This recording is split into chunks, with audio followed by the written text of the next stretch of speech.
Item ಯಾವುದೇ ಇರಲಿ try ಮಾಡಿ ಆಚಿ ಚಿಕನ್ ಮಸಾಲಾ. ಆಚಿ ಚಿಕನ್ ಮಸಾಲಾ. ಈ ಬಿಸಿಲಿನ ಬೇಗೆ ಒಂದ್ ಕಡೆ ಆದ್ರೆ ಇದರ ನಡುವೆ ನಗರಕ್ಕೆ ಹೊಸ ಅತಿಥಿಗಳ ಎಂಟ್ರಿ ಕೂಡ ಆಗ್ತಾ ಇದೆಯಂತೆ. ಸದ್ದಿಲ್ಲದೆ ಬರೋ ಅತಿಥಿಗಳು ಶೂ ಸ್ಟ್ಯಾಂಡ್ ನಲ್ಲಿ ಕಾರಿನ ಚಕ್ರದ ಅಡಿಯಲ್ಲಿ ಕುಳಿತು ಮೈ ಜುಮ್ ಅನ್ನುವಂತೆ ಮಾಡ್ತಿದ್ದಾರಂತೆ. ಹೇಳದೆ ಕೇಳದೆ ಬರೋ ಅತಿಥಿಗಳನ್ನ ಹೊರ ಕಳಿಸೋಕೆ ಆಗದೆ ಸಿಟಿ ಜನ ಪರಿತಪಿಸ್ತಿದ್ದಾರೆ. ಅಷ್ಟಕ್ಕೂ ಯಾರು ಈ ಅತಿಥಿಗಳು, ಯಾರ ಬಗ್ಗೆ ಮಾತಾಡ್ತಾ ಇದೀವಿ, ಅದು ಕೂಡ ಶೂ ಸ್ಟ್ಯಾಂಡ್ ಅಂತಿದ್ದೀವಿ, ಕಾರ್ ಸ್ಟ್ಯಾಂಡ್ ಅಂತಿದ್ದೀವಿ, ಹಾಗಾದ್ರೆ ಯಾರು ಅಂತ ಯೋಚನೆ ಮಾಡಬೇಡಿ. ಆ ಕುರಿತ ಒಂದು ರಿಪೋರ್ಟ್ ಇದೆ, ನೋಡ್ಕೊಂಡು ಬನ್ನಿ. ಸಿಲಿಕಾನ್ ಸಿಟಿಯಲ್ಲಿ ಶುರುವಾಗಿದೆ ಉರಗಗಳ ಕಾಟ. ಬೃಹತ್ ಬೆಂಗಳೂರಿನಲ್ಲಿ ಇದ್ದಾರಂತೆ ಸಪ್ತ ಸರ್ಪ.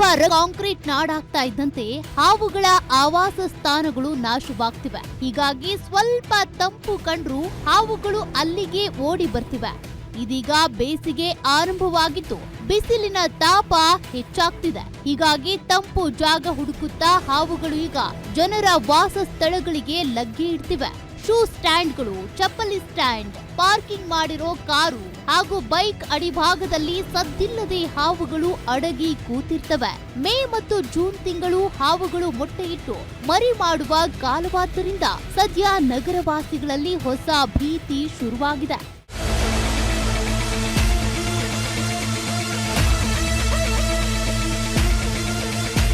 ಯಾಕಂದ್ರೆ ಬೃಹತ್ತಾಕಾರವಾಗಿ ಬೆಳೆದಿರೋ ನಗರದಲ್ಲಿ ಕಾಡು ಮರೆಯಾಗ್ತಿರೋದ್ರಿಂದ ಪ್ರತಿದಿನ 150 ಕರೆಗಳು ಬರ್ತಿವೆಯಂತೆ.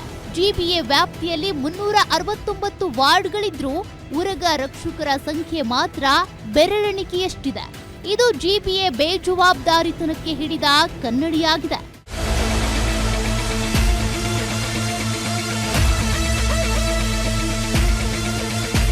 ಯಾವ್ಯಾವ ಪಾಲಿಕೆಯಲ್ಲಿ ಎಷ್ಟಿದ್ದಾರೆ ಉರಗ ತಜ್ಞರು?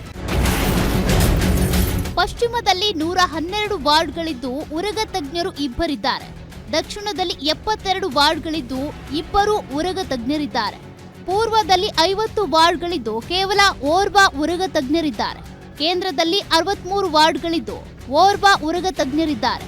ಉತ್ತರದಲ್ಲಿ 72 ವಾರ್ಡ್ಗಳಿದ್ರು ಓರ್ವ ಮಾತ್ರ ಇರುವಂತ ಉರಗ ತಜ್ಞರಿಗೆ ಅಂದಾಜು ಸರಿಸುಮಾರು ಪ್ರತಿದಿನ ಕನಿಷ್ಠ 20 ರಿಂದ 30 ಕರೆಗಳನ್ನ ಸ್ವೀಕಾರ ಮಾಡ್ತಿದ್ದಾರಂತೆ. ಬೆಂಗಳೂರಿನ ಟ್ರಾಫಿಕ್ ಜಂಜಾಟದಲ್ಲಿ ಒಂದು ಮೂಲೆಯಿಂದ ಮತ್ತೊಂದು ಮೂಲೆಗೆ ಹೋಗೋ ಅಷ್ಟರಲ್ಲಿ ಸಾಕಾಗಿ ಹೋಗ್ತಿದೆ. ಹೀಗಾಗಿ ಹೆಚ್ಚು ಉರಗ ತಜ್ಞರನ್ನ ನೇಮಕ ಮಾಡಿಕೊಳ್ಳಿ ಅಂತ ಮನವಿ ಕೊಟ್ರೂ ಯಾವುದೇ ಪ್ರಯೋಜನ ಆಗಿಲ್ಲ.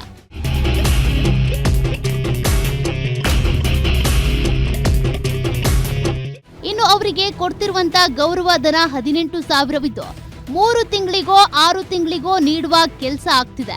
ಹೀಗಾಗಿ ಸ್ವಂತ ಖರ್ಚಿನಲ್ಲೇ ಹಾವುಗಳ ರಕ್ಷಣೆ ಮಾಡುವ ಕೆಲಸ ಆಗ್ತಾ ಇದೆ. ಒಂದು ವೇಳೆ ರಕ್ಷಣೆ ವೇಳೆ ಏನಾದ್ರೂ ಅನಾಹುತ ಆದ್ರೆ ಅದರ ಖರ್ಚು ವೆಚ್ಚವನ್ನ ಉರಗ ತಜ್ಞರೇ ಭರಿಸಬೇಕಾಗಿದೆ. ಕೂಡಲೇ ಜಿಬಿಎ ಹೆಚ್ಚು ಉರಗ ತಜ್ಞರ ನೇಮಕ ಮಾಡಿಕೊಳ್ಳುವ ಜೊತೆಗೆ ಕನಿಷ್ಠ ಸೌಲಭ್ಯವನ್ನಾದ್ರೂ ನೀಡೋ ಕೆಲಸ ಮಾಡಬೇಕಾಗಿದೆ. ಬಿಸಿಲಿನ ತಾಪಕ್ಕೆ ಮನುಷ್ಯರಷ್ಟೇ ಅಲ್ಲ, ಮೂಕ ಪ್ರಾಣಿಗಳು ತತ್ತರಿಸಿವೆ. ಪರಿಸರ ಸಮತೋಲನಕ್ಕೆ ಹಾವುಗಳು ಬೇಕು, ಜನರ ರಕ್ಷಣೆಗೆ ಉರಗ ರಕ್ಷಕರು ಬೇಕು. ಜಿಬಿಎ ಇನ್ನಾದ್ರೂ ಎಚ್ಚೆತ್ತುಕೊಂಡು ರಕ್ಷಕರಿಗೆ ಶಕ್ತಿ ತುಂಬೋ ಕೆಲಸ ಮಾಡಬೇಕಿದೆ. Ullas S Kiruvase, guarantee news, Bengaluru.